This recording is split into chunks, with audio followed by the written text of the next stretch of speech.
Assalamualaikum warahmatullahi wabarakatuh. Kami dari kelompok 10 metodologi penelitian kelas L. Di sini kami akan mempresentasikan mengenai chapter 13 yaitu sampling. Sebelum memasuki materi, izinkan kami untuk memperkenalkan diri terlebih dahulu.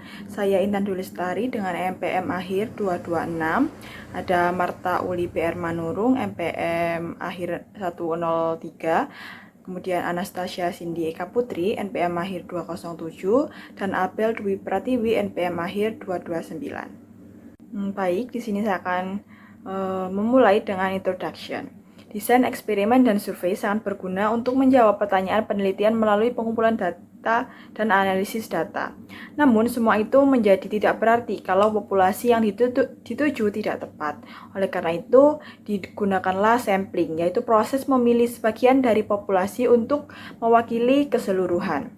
Sampling dipakai karena mempelajari seluruh elemen populasi seringkali tidak mungkin, karena bisa terlalu mahal atau tidak efisien. Bahkan kadang hasil dari sampel bisa lebih andal dibanding dengan meneliti semuanya.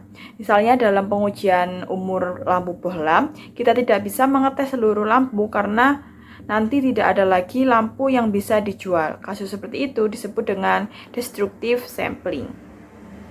Pada slide ini kita akan membahas mengenai populasi, elemen, sampel, unit sampel, dan subjek. Pertama, kita akan membahas mengenai populasi. Populasi adalah keseluruhan kelompok orang, peristiwa, atau objek yang menjadi perhatian peneliti. Dari populasi inilah nantinya kita bisa menarik kesimpulan. Misalnya, kalau peneliti ingin mempelajari strategi iklan, populasinya bisa semua nasabah komputer di Silicon Valley. Kalau ingin meneliti dampak kerja 4 hari, populasinya bisa semua pekerja keraputi di sebuah perusahaan telepon di Irlandia. Atau kalau fokusnya tentang layanan kesehatan, populasinya bisa semua pasien di panti jompo yang dikelola oleh perusahaan di Prancis. Bahkan jika penelitian hanya terbatas pada satu panti jompo tertentu saja, maka itulah populasinya. Jadi populasi bisa luas, tapi bisa juga sempit tergantung tujuan penelitian. Kedua adalah elemen. Elemen adalah salah satu anggota dari populasi. Contohnya, jika populasi terdiri dari 1000 pekerja kerah biru, maka satu pekerja individu adalah satu elemen. Atau dalam populasi 500 mesin, satu mesin saja sudah termasuk dalam satu elemen. Karena kita menghitung semua elemen dalam populasi manusia, proses ini disebut dengan sensus. Selanjutnya kita masuk ke pembahasan tentang sampel. Sampel adalah sebagian dari populasi, bukan keseluruhan. Dengan kata lain, sampel hanya mengambil beberapa elemen saja. Misalnya dari 1000 pekerja kerah biru, peneliti mungkin hanya memilih 200 pekerja untuk diteliti. Atau dari 145 pasien di rumah sakit, hanya 40 pasien yang disurvei. Tujuannya adalah supaya penelitian tetap efisien, tetapi hasilnya masih bisa generalisasikan untuk semua populasi. Jadi meskipun hanya sebagian kecil, sampel tetap bisa mewakili populasi. Kemudian ada sampling unit atau unit sampel. Unit ini bisa berupa elemen tunggal atau kelompok elemen yang tersedia untuk dipilih dalam suatu tahap sampling. Contohnya bisa berupa blok kota, rumah tangga, atau bahkan individu dari dalam sebuah rumah tangga. Unit inilah yang nantinya menjadi dasar dalam proses pemilihan sampel. Terakhir ada subjek. Subjek adalah anggota tunggal dari sebuah sampel. Kalau populasi punya elemen, maka sampel punya subjek. Contohnya jika dalam sampel ada 200 pekerja, maka setiap pekerja yang termasuk ke dalam 200 itu disebut subjek. Atau jika dari 500 mesin hanya 50 yang dipilih, maka setiap mesin yang dipilih adalah subjek. Dengan begitu, kita bisa melihat hubungan antara populasi berisi elemen, sedangkan sampel berisi subjek.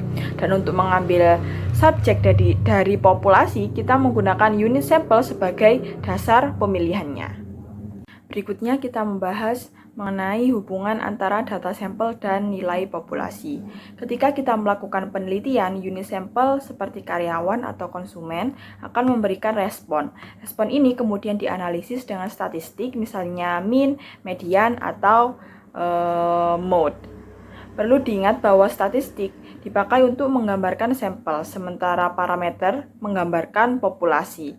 Jadi, statistik sampel seperti X bar untuk rata-rata sampel, S untuk standar deviasi sampel, dan S kuadrat untuk varian sampel. Semua itu digunakan untuk mengestimasi parameter populasi.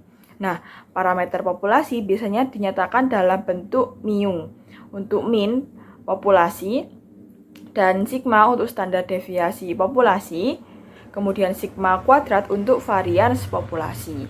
Statistik yang kita peroleh dari sampel hanya bisa mendekati nilai parameter tersebut, tidak persis sama. Oleh karena itu, kesimpulan dari sampel kemudian digeneralisasikan untuk populasi. Selanjutnya mengenai kerepresentatifan sampel.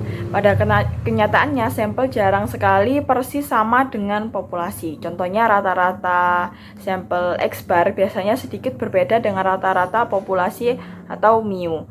Namun, dengan teknik sampling ilmiah, statistik seperti X bar atau S kuadrat bisa mendekati nilai parameter sebenarnya. Sampel yang representatif sangat penting karena bisa menghindari hasil yang ekstrim dan membuat temuan penelitian menjadi lebih digeneralisasikan. Terakhir, kita akan membahas mengenai kenormalan distribusi. Banyak atribut populasi seperti tinggi badan atau berat badan yang secara alami berdistribusi normal.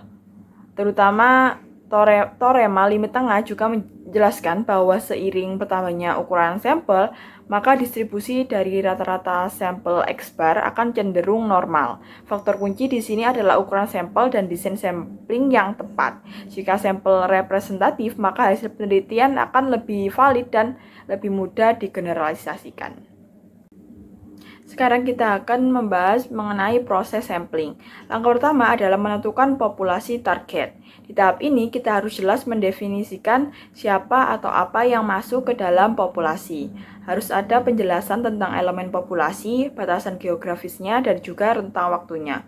Contohnya, seorang banker mungkin ingin meneliti kebiasaan menabung pekerja di tambang Amerika Serikat, sedangkan agensi iklan mungkin meneliti kebiasaan membaca masyarakat Jerman yang berusia 50 tahun ke atas. Langkah kedua adalah menentukan kerangka sampel. Kerangka ini adalah representasi fisik dari populasi. Bisa berupa daftar gaji karyawan, registri universitas, daftar kelas, atau direktori telepon.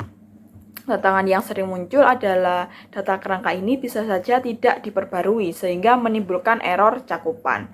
Untuk mengatasinya, kita bisa mendefinisikan ulang populasi target, melakukan penyaringan responden berdasarkan kriteria, atau menyesuaikan data dengan pembobotan. Langkah ketiga adalah menentukan desain sampling. Ada dua jenis besar, yaitu probability sampling dan non-probability sampling. Pada probability sampling, peluang setiap elemen untuk terpilih diketahui dan tidak nol. Sedangkan pada non-probability sampling, peluang itu tidak diketahui. Biasanya probability sampling lebih cocok kalau ada keterbatasan waktu atau sumber daya. Pemilihan desain ini juga harus mempertimbangkan beberapa faktor seperti siapa populasi targetnya, parameter apa yang ingin diteliti, apa kerangka sampel tersedia, berapa biayanya, dan juga waktu yang tersedia untuk mengumpulkan data. Nah, selanjutnya kita akan masuk ke tahap menentukan ukuran sampel. Pertanyaan yang sering muncul adalah apakah 40 responden cukup atau kita perlu 75, 180, 384 atau bahkan 500 responden. Perlu diingat bahwa ukuran sampel yang besar tidak selalu berarti baik, tetapi biasanya memang membuat hasil penelitian lebih representatif. Ada 6 faktor yang menentukan berapa jumlah sampel yang ideal. Pertama, tujuan penelitian yang ingin dicapai. Kedua, tingkat presisi yang kita harapkan biasanya ditunjukkan dalam bentuk confidence interval. Ketiga, tingkat risiko atau confidence level yang masih bisa kita terima. Keempat, seberapa besar variasi atau perbedaan dalam populasi yang sedang kita teliti. Kelima, Tentu saja adalah keterbatasan biaya dan waktu, dan terakhir ukuran populasi itu sendiri. Tahap berikutnya adalah melaksanakan proses sampling. Pada tahap ini, kita menerapkan semua keputusan yang sudah dibuat, mulai dari siapa populasinya, targetnya, langkah sampel yang dipakai, teknik sampling yang dipilih, hingga ukuran sampel yang sudah kita tentukan. Di sini kami akan membahas mengenai probability sampling. Nah, sampling probabilitas adalah teknik pengambilan sampel di mana setiap elemen dalam populasi memiliki peluang yang diketahui dan tidak nol untuk dipilih sebagai sampel. Nah, metode ini digunakan ketika representativitas penting dan hasil penelitian ingin digeneralisasi ke populasi.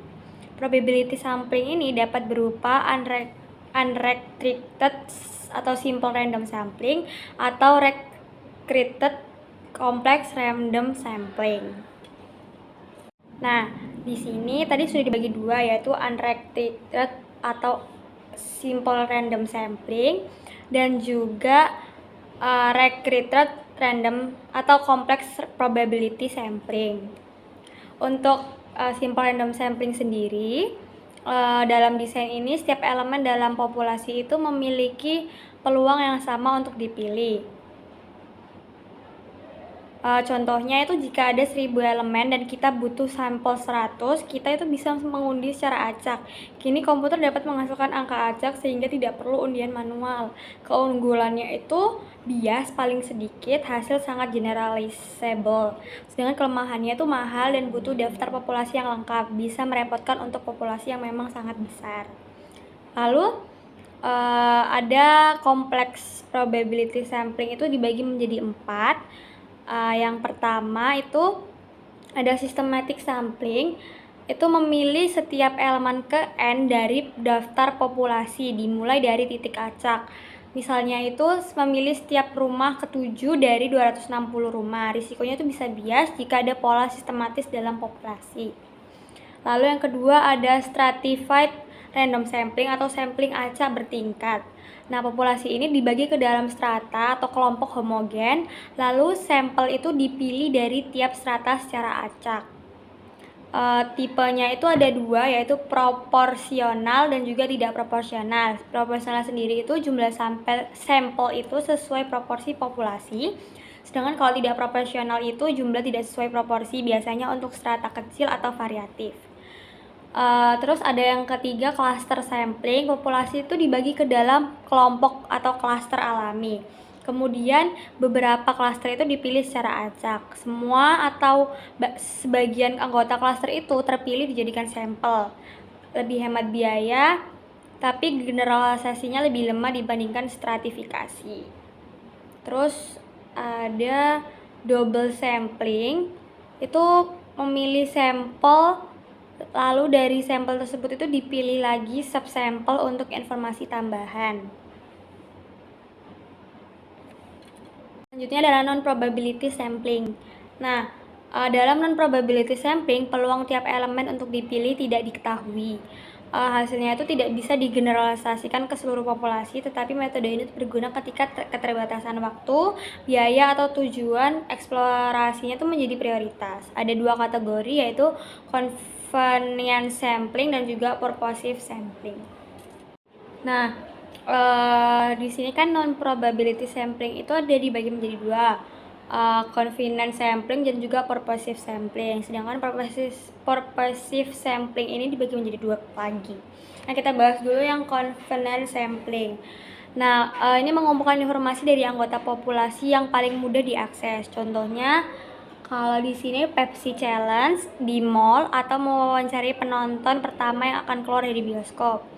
Keunggulannya itu cepat, mudah, dan juga mudah dilakukan, tapi kelemahannya itu tidak representatif, hasil tidak dapat digeneralisasikan, dan cocok untuk penelitian eksploratif.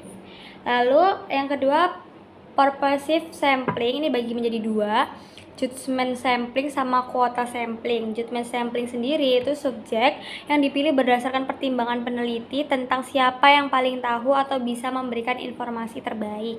Contohnya itu seperti meneliti faktor kesuksesan perempuan manajer puncak dengan mewawancarai direktur wanita.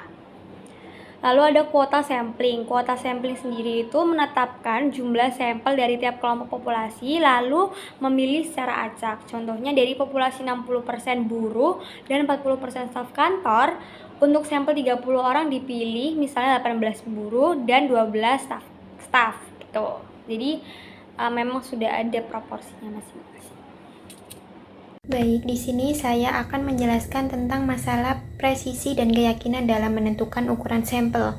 Nah, sampel yang reliable dan valid itu seharusnya memungkinkan kita untuk mengeneralisasi temuan dari sampel ke populasi yang sedang diselidiki. Dengan kata lain, statistik sampel harus berupa estimasi reliable dan mencerminkan parameter populasi terdekat mungkin dalam margin kesalahan yang sempit. Tidak ada statistik sampel X misalnya yang akan persis sama dengan parameter populasi U. Betapapun canggihnya desain pengembalian sampel probabilitas, ingatlah bahwa alasan utama desain probabilitas itu adalah untuk meningkatkan probabilitas bahwa statistik sampel akan sedekat mungkin dengan parameter populasi. Meskipun estimasi X mungkin tidak secara akurat mencerminkan rata-rata populasi dengan simbol U, estimasi interval dapat dibuat di mana U itu akan berada dengan probabilitas yang menyertainya, yaitu pada tingkat keyakinan tertentu. Nah, di sini ada namanya presisi atau precision. Presisi itu adalah seberapa dekat sih estimasi dengan karakteristik populasi yang sebenarnya. Estimasi biasanya dinyatakan dalam bentuk interval. Contohnya nih, rata-rata produksi 50, maka estimasinya itu adalah 40-60. Nah, interval yang lebih sempit itu menunjukkan presisi yang lebih tinggi. Nah, apa aja sih faktor-faktor yang mempengaruhi presisi? Itu ada dua. Yang pertama, variabel populasi. Semakin kecil variasi, semakin kecil standar error sehingga ukuran sampel tidak terlalu besar. Nah, yang kedua, ukuran sampel. Nah, semakin besar ukuran sampel, semakin kecil standar error sehingga estimasi lebih presisi. Di sini tuh ada rumus standar errornya, yaitu adalah SX sama dengan SS dibagi akar N, di mana S itu adalah standar deviasi sampel. Nah, kalau N itu adalah ukuran sampel, kalau SX itu adalah standar error atau mengukur tingkat presisi. Nah, kesimpulan dari tadi yang saya jelaskan, semakin tinggi presisi yang diinginkan, semakin besar ukuran sampel yang dibutuhkan, terutama bila variabilitas dalam populasi itu juga tinggi. Lalu di sini kita akan masuk ke konfidensi. Nah, konfidensi itu apa sih? Konfidensi itu adalah tingkat kepercayaan yang menunjukkan seberapa yakin kita bahwa estimasi dari sampel benar-benar mencerminkan parameter populasi. Misalnya nih, jika estimasi rata-rata produksi berada antara 45 sampai 55 lebih presisi dibandingkan 40 sampai 60. Namun, interval yang lebih lebar itu kadang memberikan tingkat kepercayaan yang lebih tinggi. Nah, pada konfidensi itu ada namanya trend of precision dan konfidensi. Nah, di mana kalau intervalnya lebih sempit bakal meningkatkan presisi, tetapi menurunkan tingkat kepercayaan. Sebaliknya, kalau interval lebih lebar meningkatkan kepercayaan tetapi mengurangi presisi. Nah, ada namanya juga level konfidensi. Level konfidensi atau konfidensi level itu adalah tingkatan keyakinan bahwa estimasi benar mencerminkan karakteristik populasi. Biasanya itu dinyatakan dalam persentase 0 sampai 100%. Dalam riset bisnis, 90% konfidensi level itu umumnya digunakan, yang berarti bahwa dari 100 kali pengembalian sampel, sekitar 95 kali hasilnya akan mencerminkan parameter populasi sebenarnya. Nah, selanjutnya di sini kita masuk ke sampel data, precision, dan confidence in estimation. Nah, tujuan estimasi dalam sampling itu bahwa kita tahu precision dan confidence itu penting dalam membuat generalisasi dari data sampel ke populasi. Karena estimasi titik atau poin estimasi itu tidak menunjukkan kemungkinan kesalahan digunakan interval estimasi untuk memperkirakan parameter populasi dengan lebih akurat. Nah, di sini kayak ada contoh kasusnya nih. Contoh kasusnya tuh kayak dari sampel 4 pelanggan diperoleh rata-rata belanjanya itu 105 dengan standar deviasinya 10. Maka kita hitung dulu standar error dari rumus yang udah saya berikan tadi. Rumusnya itu SX sama dengan S dibagi akar N. Nah, S-nya tadi berapa? S-nya kan 10 dibagi akar 64. 64 ini dari sampelnya. Maka akan ditemukan hasilnya itu 1,25. Lalu kita hitung juga interval kepercayaannya dengan rumus apa? Dengan rumus U sama dengan X atau rata-rata bisa ditambah bisa dikurang. Ini menyesuaikan KXX. Nah, di mana K ini adalah niat T atau Z disesuaikan tingkat kepercayaannya. Nah, nilai K untuk confidence level itu 90% K-nya itu sama dengan 1,645, 95% K-nya itu sama dengan 1,96, 99% K-nya itu sama dengan 2,576. Nah, hasil perhitungan dari ini tadi persentasenya pada 90% dan 99% itu semua dimasukkan ke dalam rumus yang tadi. U sama dengan rata-rata X bisa ditambah, bisa dikurang KXX. Maka untuk 90%-nya itu kayak 105 ditambah 1645 dikali 1,25 sama dengan 105 ditambah 2,256 U. Itu nanti bisa dihitung. Jadi hasilnya itu 100.2.944,1. Sama halnya dengan yang 99%. Nah, dari sini kita bisa tahu bahwa faktor penentu ukuran sampel N itu ada 4. Yang pertama, variabilitas dalam populasi. Kedua, tingkat presisi yang diinginkan.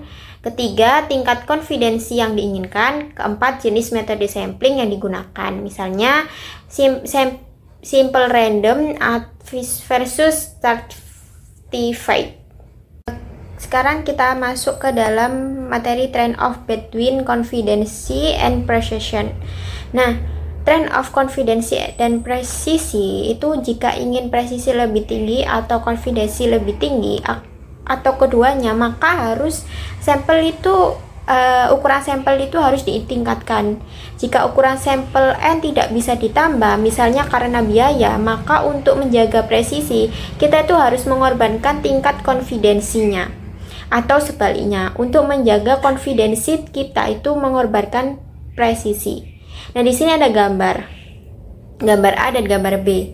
Nah, ini mengilustrasikan bahwa gambar A 13,5 itu menunjukkan interval sempit, presisi tinggi, tetapi konfidensinya rendah, hanya 50%, dan ada kemungkinan 25% itu error di tiap sisi distribusinya. Kalau gambar B itu intervalnya lebar, konfidensinya tinggi 99%, tetapi presisinya rendah karena perkiraan jatuh dalam rentang yang sangat luas. Nah, implikasi penelitian peneliti itu harus mempertimbangkan 4 aspek sebelum menentukan ukuran sampel. Yang pertama, berapa presisi yang benar-benar diperlukan, berapa margin of error yang bisa diterima, yang kedua, berapa tingkat konfidensi yang dibutuhkan, atau berapa besar kemungkinan kesalahan yang bisa ditoleransi. Lalu, yang ketiga itu seberapa besar variabilitas karakteristik dalam populasi. Lalu yang keempat, analisis cost benefit jika ukuran sampel ditingkatkan. Nah, selanjutnya kita akan masuk di sampel data and hypothesis testing. Nah, konsep dasarnya bahwa data sampel itu tidak hanya digunakan untuk mengestimasikan parameter populasi, tetapi juga untuk menguji hipotesis. Nah, hipotesis nol yang udah dibahas bab selanjutnya itu tidak ada perbedaan antara rata-rata populasi. Misalnya itu kayak belanja nih di toko A dan toko B itu rata-ratanya sama. Tapi kalau hipotesis alternatif itu ada perbedaan antara rata-rata populasi. Contohnya belanja di toko A itu beda rata-ratanya dari toko B, kayak gitu. Contoh kasusnya tuh kayak ada nih sampel 20 pelanggan dari toko A, rata-ratanya 105, SD-nya 10, dan 20 pelanggan dari toko B itu rata-ratanya 100, SD-nya 15. Nah, selisih rata-rata sampel itu bisa dihitung XA dikurangi XB berapa? 5. Dari 105 dikurangi 100. Nah, UJT-nya itu ada dua sampel. Yang pertama XA dikurangi XB dikurangi UA dikurangi UB dibagi rata-rata A dikurangi rata-rata B. Nah, hasil perhitungannya itu tinggal masukkan aja angka-angkanya, lalu nanti hasil akhirnya itu 1209. Nah, interpretasinya apa sih? Kalau nilai kritis T pada taraf signifikan 0,05, DF sama dengan 38, itu akan menjadi 2021. Karena 1209 itu kurang dari 2021, maka HO itu diterima. HO itu apa? Hipotesis 0. Hipotesis 0-nya diterima. Jadi ini itu tidak ada perbedaan signifikan dalam belanja rata-rata antara toko A dan toko B. Jadi kan tadi perbedaannya kalau hipotesis 0 itu perbedaannya itu enggak terlalu mencolok atau sama. Tapi kalau hipotesis alternatif itu berbeda kayak gitu. Jadi kesimpulannya di sini bahwa di toko A dan toko B itu tidak ada perbedaan signifikan dalam belanjanya. Jadi kita selanjutnya masuk ke dalam sample size. Nah, sample size itu sendiri merupakan jumlah responden atau elemen yang dipilih dari suatu populasi untuk dijadikan bahan penelitian. Nah, kalau sampelnya itu terlalu kecil, maka hasil penelitian itu kurang bisa dipercaya karena tidak mewakili populasi. Nah, sebaliknya kalau sampelnya terlalu besar itu bisa mengakibatkan boros waktu ataupun biaya, dan kadang itu justru menimbulkan masalah analisis, misalnya perbedaan kecil jadi terlihat signifikan, padahal sebenarnya tidak begitu penting. Nah, jadi sampel itu harus pas ya, tidak terlalu kecil dan tidak terlalu besar. Ini ada contoh, yaitu seorang manajer bank ingin tahu rata-rata penarikan bulanan nasabahnya. Nah, yang pertama dia ingin tingkat keyakinan, menggunakan tingkat keyakinan 95%. Artinya 90 kali benar dari 100 kali penelitian. Nah, ia juga ingin hasil perkiraan rata-rata penarikan tidak meleset lebih dari 500. Dalam arti lain, batas kesalahan atau margin of error-nya atau standard error-nya itu 500. Nah, diketahui dari data sebelumnya bahwa di sini ada standar deviasinya diketahui 3.500. Nah, pertanyaannya itu berapa jumlah nasabah atau sampel yang harus diambil. Nah, di sini kita menggunakan dua rumus. Yang pertama itu mu sama dengan rata-rata dari sampel ditambah atau dikurang dari nilai K dikali standar errornya. Nah, dari rumus kedua itu nanti kita akan masuk ke dalam standar error sama dengan standar deviasi dibagi akar dari jumlah sampel yang dicari. Nah, di sini di sini diketahui kalau mu itu merupakan populasi mean atau rata-rata populasi, sedangkan rata-rata X itu merupakan rata-rata dari sampel, dan K itu merupakan nilai Z dari tabel distribusi normal. Nah, di sini 95% tadi kan, jadi kita pakai nilai K-nya itu 1,96. Nah, 1,96 ini dapat dari mana? Kan itu 95%. Nah, dalam kurva itu 95% berarti sisanya itu 5%. Nah, dalam kurva itu ibaratnya itu 95% itu di tengah. Jadi sebelah kiri itu kan sisa 5%. Jadi sebelah kiri kanan itu dibagi menjadi 2,5% dan 2,5%. Nah, jika kita ingin menghitung batas kanan, jadi dari batas kiri ke tengah itu kan menjadi 2,5% ditambah 95%, jadinya 97,5%. Nah, jika kita lihat di tabel distribusi normal atau tabel Z-nya itu mendekati 97,5% itu kan 97,5% itu kan 0,975. Nah, di tabel Z itu angka yang mendekati 0,975 itu adalah 1,96, dimana di situ nanti pada baris 1 pada kolomnya itu nanti ada 0,06. Nah, makanya itu jadi pada baris 1,9 pada kolom 0,6. Makanya nanti itu jadi 1,96. Nah, di sini ada juga XX tadi yaitu standar error, baru S-nya itu merupakan standar defisiasi, baru N-nya itu jumlah sampel yang dicari. Selanjutnya di sini kita akan masuk ke perhitungannya. Nah, karena batas kesalahan tadi atau standar errornya itu kita ketahui yaitu 500 ya tadi ya, batas kesalahan atau margin of errornya. Nah, kita itu mengambil rumus dari yang mu tadi. Nah, mu tadi itu kan tadi ada K dikali X rata-rata X. Nah, itu kita ambil untuk mencari margin of error atau E ya kalau di rumus. Nah, di sini kita masuk 500 sama dengan K dikali X rata-rata, di mana kita ganti XX-nya itu nanti kita ganti rumus XS-nya itu di mana kita rinci lagi ada S dibagi akar dari N. Sehingga 500 sama dengan 1,96 dikali 3.500 dibagi akar N. Nah, ini nanti dipindah 1,96-nya menjadi 500 dibagi 1,96, nanti itu dapat 255,1, di mana nanti 255,1 ini sama dengan 3.500 dibagi akar N. Nah, ini kita kalikan silang sehingga menjadi akar N sama dengan 3.500 dibagi 255,1. Nah, ini menjadi 13,72. Karena tadi masih akar N, jadi kita kuadratkan untuk menghilangkan akar sehingga menjadi 188.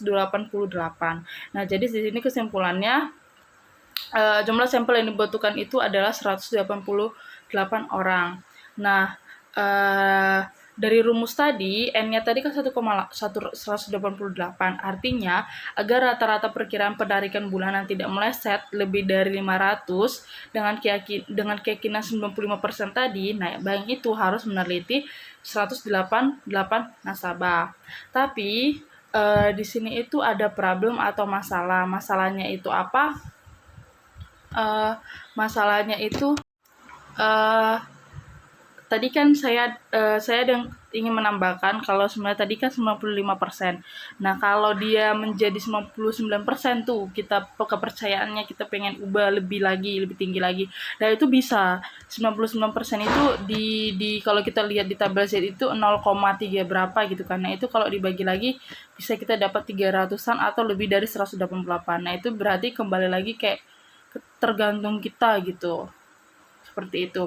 Nah, di sini saya ingin melanjut mengenai sample size and type 2 of error, yang dimana di sini merupakan penjelasan kalau sampel itu terlalu besar bisa membuat perbedaan kecil itu tanpa signifikan. Sedangkan sampel terlalu kecil itu akan membuat hasil kurang meyakinkan.